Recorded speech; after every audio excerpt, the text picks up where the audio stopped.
চলো ফ্ৰেণ্ডছ, আজি বহুত দিনৰ মূৰত আকৌ এপাক ওলাই আহিলোঁ, বৰপেটা ফালে আহিলোঁ। বৰপেটাতো মই থাকোঁ বুলি আপোনালোকে চাগে প্ৰায় জানে। ইয়াৰ আগতে মই বৰপেটালৈকে ৰাইড কৰা এটা ভিডিঅ' দিছিলোঁ। চ' আজি বৰপেটাত অকণমান এক্সপ্ল'ৰ কৰিম বুলি ভাবিলোঁ। তো বৰপেটাত মানে পাটবাউসী সত্ৰ আছে, আপোনালোকে চবেই জানে। তো ভাবিলোঁ আজি সত্ৰৰ পৰা আহোঁ। তো এইফালৰ পৰা এনেকৈ এপাক ঘূৰি, তো আমি এতিয়া এইফালে পিছফালেদি এনেকৈ আহিছিলোঁ। কিন্তু বৰপেটা টাউনৰ পৰা আহিবলৈ হ'লে এইটো ছাইডৰ পৰা আহিব লাগিব। এতিয়া আমি পাটবাউসী সত্ৰৰ এইখন চাওক, বেক চাইডে এখন মোক গেট দেখিছে, এই গেটখনেদি আমি সোমাই যাম। তো লগত মোৰ আছে এইপিনে প্ৰাণজিত আৰু এইফালে আছে মানস। তো আমি গোটেই তিনিটা এতিয়া যাম।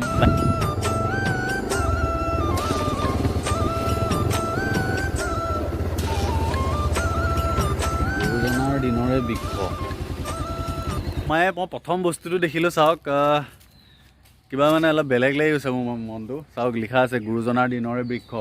চাওক এই গছডাল চাওক, এই গছডাল চাওক। ভাবি চাওক, মানে আজি 600 বছৰ আগত ৰোৱা গছ, মানে শংকৰদেৱৰ দিনৰে গছ, মানে 600 বছৰৰ পৰা এই গছডাল এনেকেই আছে। চাওক একো হোৱা নাই, একো হোৱা নাই। আৰু মানুহবিলাকে যে একচুৱেলি কাটি পেলোৱা যে নাই, একচুৱেলি গুৰুজনাই চাগে নিজে ৰোৱাও হ'ব পাৰে, লিখা নাই গুৰুজনাৰ দিনৰে বুলি লিখিছেতো। ব'লক আৰু আগত কি আছে চাই চাই গৈ থাকোঁ। তো এইফালে এতিয়া গছডালৰ পৰা আমি সোমাই আহিলোঁ। এই সন্মুখত দেখা পালোঁ এই সত্ৰ।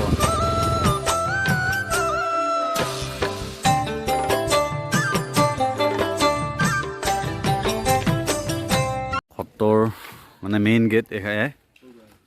চ' এতিয়া আমি এজন দোকানৰ পৰা এখেতৰ পৰা এইটো লৈ লৈছোঁ, এণ্টি মাৰিম আৰু জগতগুৰু শ্ৰীমন্ত শংকৰদেৱৰ থান।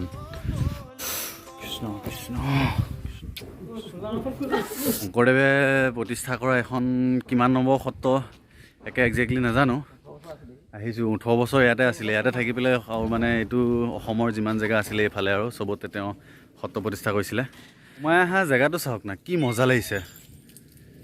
এটা কেনেকুৱা ধাৰ্মিক আৰু মানে এটা শান্তপূৰ্ণ পৰিৱেশ। চাৰি যুগৰ চাৰি ধৰ্ম, শুদ্ধ ধৰ্ম নাম, পৰম গুৰু শংকৰ দেৱে শিৰচা হৰি নাম। এয়া চাওক সত্ৰৰ ভিতৰত বৈষ্ণৱ মুখে ভৰি লোৱা হৰি। ইয়াতে অলপ আশীৰ্বাদ ল'লোঁ, আশীৰ্বাদ লৈ পেলাই এতিয়া বাহিৰত যাওঁ। এই সত্ৰখন শংকৰদেৱে প্ৰতিষ্ঠা কৰা, ভাবি চাওক আজিৰ পৰা 600-700 বছৰ আগতে প্ৰতিষ্ঠা কৰা এখন সত্ৰ।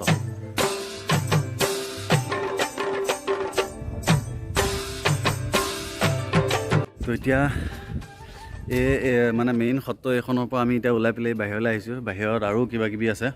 কৃষ্ণ কৃষ্ণ। শংকৰদেৱৰ ভৰিৰ চিহ্ন। 18 বছৰ 6 মাহ আছিলে। 18 বছৰ 6 মাহ তেওঁৰ জন্ম হ'ল বৰদোৱা আৰু পাটবাউসী হ'ল বৰমা। সিদ্ধ আশ্ৰম লিখিছিল এই পাটবাউসী। এখেতে মানে এয়া গোটেই মানে সত্ৰৰ চোৱা চিতা কৰে। তেওঁ এতিয়া গোটেই আমাক কৈ আছে।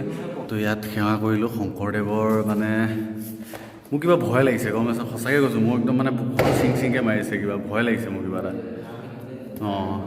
ইয়াত চাওক, ইয়াত আপোনালোকে চাওক, এয়া শংকৰদেৱে নিজ হাতেৰে লিখা যে যি সাঁচিপাতত লিখিছিলে, একদম অৰিজিনেল তেখেতে লিখা, শংকৰদেৱে লিখা নৱসিদ্ধ সংবাদ, প্ৰথম স্কন্ধ ভাগৱত, তাৰপিছত গোটেইবিলাক আছে, ৰুক্মিণী হৰণ, কীৰ্তন ঘোষা, আদ্য দশম, গোটেইখিনিয়ে আছে ইয়াত। শংকৰদেৱে নিজ হাতেৰে লিখা, একদম অৰিজিনেল ফুটেজ।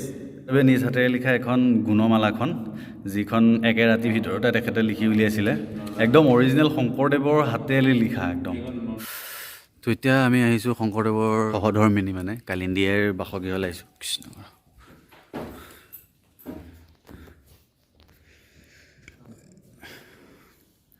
এইখন 500 বছৰ হ'ল। এইখন মানে কালিন্দীয়ে এইখনতে মানে শুইছিলে আৰু। কিন্তু কাপোৰখিনি আমি চেঞ্জ কৰি দিছোঁ। বিছনাখন ভাল দেখাৰ কাৰণে পুৰণি হৈ গৈছে। কিন্তু এই তোলাখিনি একদম অৰিজিনেল। তেওঁলোকৰ জাপৰি ঘৰ আছিলে। মানে একচুৱেলি এই পকা ঘৰটো পিছতহে বনোৱা হৈছে। আমাৰ দিনত বনাইছে। আগতে এইটো কিহৰ ঘৰ আছিলে বুলি ক'লে? মানে এই খেৰৰ ঘৰ। খেৰৰ ঘৰ আছিলে। ইয়াত এতিয়া পানী আছেনে? মাটিৰ পানী বহুত পানী আছে। এয়া মানে এইখিনি পিছত পকা কৰি দিছে আৰু এইখিনি পিছত আমাৰ ৰাইজে পকা কৰি দিছে এই কাঁচাখিনি এই বঢ়িয়া জেগালৈ লৈ আহিলা ছাৰ বুজিছে এনেকৈ আকস্মিকভাৱে অহা জেগাবিলাক মানে ধুনীয়া হয় হয় হয় নাই এইটোতো পাটবাউসী সত্ৰটোৰ নামটো আগৰপৰাই শুনিছোঁ কামুৰিলে মানে মোক এই সোমাই সোমাই খাই আছে এতিয়া চাব ভৰিতহে কাম গুৰুজনাৰ দিনত ভাওনা কৰা কাঠৰ মুখা হাতেৰে চুবলৈ মানা কৰা আছে এই গুৰুজনাৰ দিনৰে আজিৰ পৰা ধৰক 600 বছৰ আগৰ আৰু 500 বছৰ আগৰ তেতিয়া ভাওনাত এইবিলাক মুখা পিন্ধি লৈছিলে এইখন তেওঁৰ গুৰু আসনখন আছিল অঁ এই কি আছিলে বুলি ক'লে গুৰু আসনখন অঁ গুৰু আসনখন আচ্ছা কাঠৰ থাকে কাঠৰ ওপৰত হাতী হাতীৰ ওপৰত সিংহ সিংহৰ ওপৰত ময়ূৰাসন অঁ গুৰু আসন মানে হেৰি হৈ গ'ল যে খুলি পেলাই ৰাখিছে আৰু শংকৰদেৱক মহাৰাজ নৰনাৰায়ণে দিয়া শয্যা সম্ভাৰৰ তোলা আচ্ছা অঁ তোলাখিনি আছে কংসবধ নাটকখনত মানে কৃষ্ণক বান্ধে এইটো অঁ কৃষ্ণক যে বান্ধি যে থৈ মানে গৈ থাকে যে অঁ এইটোৱে আছিলে অৰিজিনেলটো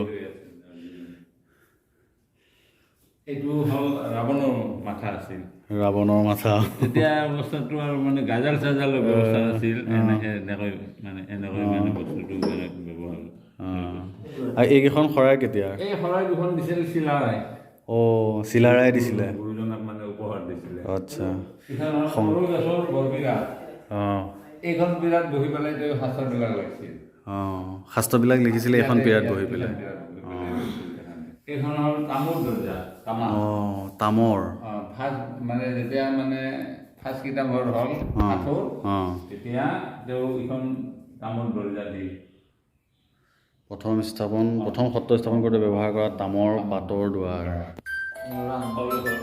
কৈছে বঢ়িয়া এইজনে পিছফালে কিবা কৰি আছে বঢ়িয়া লাগিছে ন মানে জেগাটো বম ধুনীয়া মানে একদম শান্তিপূৰ্ণ জেগা মজা লাগিছে আজি বতৰটো বহুত ভাল মানে ফৰকাল হৈছেতো মানে আজি গৰম বেছি গৰমটো অলপ বেছি আৰু বেছি বাৰু কিন্তু তথাপি ইয়াত ঠাণ্ডা এই শান্তিৰ জেগা অঁ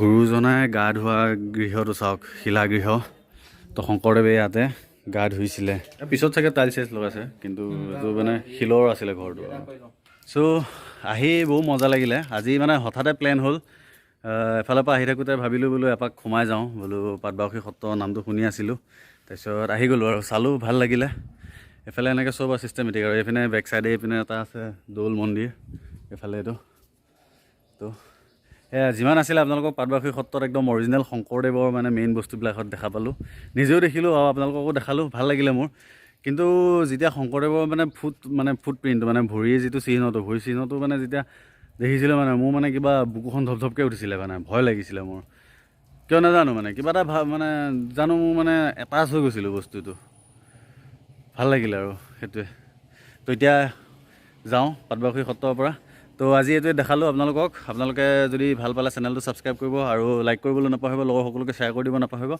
তো এইপিনে বেক চাইডে এয়া সত্ৰ আৰু এইফালে হ'লে গেট তো এতিয়া ওলাই আহিছোঁ চ' till then tata bye bye